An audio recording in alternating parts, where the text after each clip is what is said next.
Господин Тянклу, каква е ролята на Биеналето и музея на Академията за изящни изкуства в случая за отварянето на китайската култура и на китайския обмен с България и с страните от света?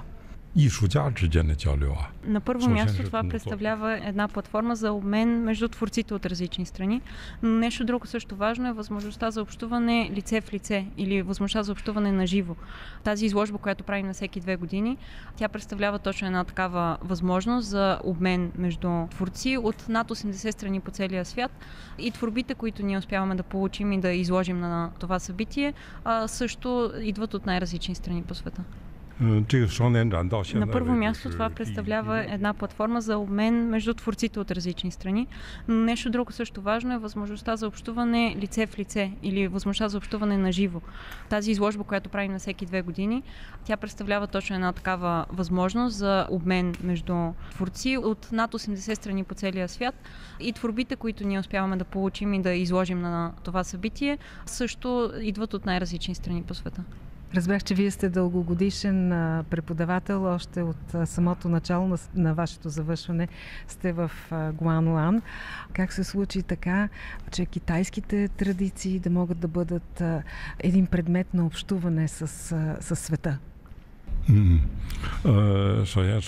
Всъщност аз на първо място трябва да уточня, че не всеки ден съм в базата и не всеки ден работя там. Аз даже много дълго време работих като отговорник за графичните изкуства в Съюза на творците в Китай, тъй като този съюз има много така тесни връзки с нашата база и често осъществяваме обмен между двата органа. Базата в Гуанлан всъщност разполага с пълната подкрепа на местното правителство в Китай.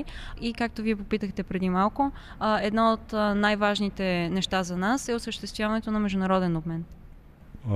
Чрез тази изложба, която организираме на всеки 2 години, както и чрез музеят в Гуанлан, ние имаме възможност да се запознаем с това какво се случва в момента, с сегашното състояние на графичното изкуство по цял свят, тъй като участници имаме от най-малко 80 страни всяка година. Чрез тази изложба на всеки 2 години ние успяваме да общуваме с творци от цял свят, не само чрез техните творби или чрез нашите творби, ами фактът, че тези творци, включително и творци от България, идват в базата в Гуанлан и на място започват да творят, срещат се лице в лице с наши творци.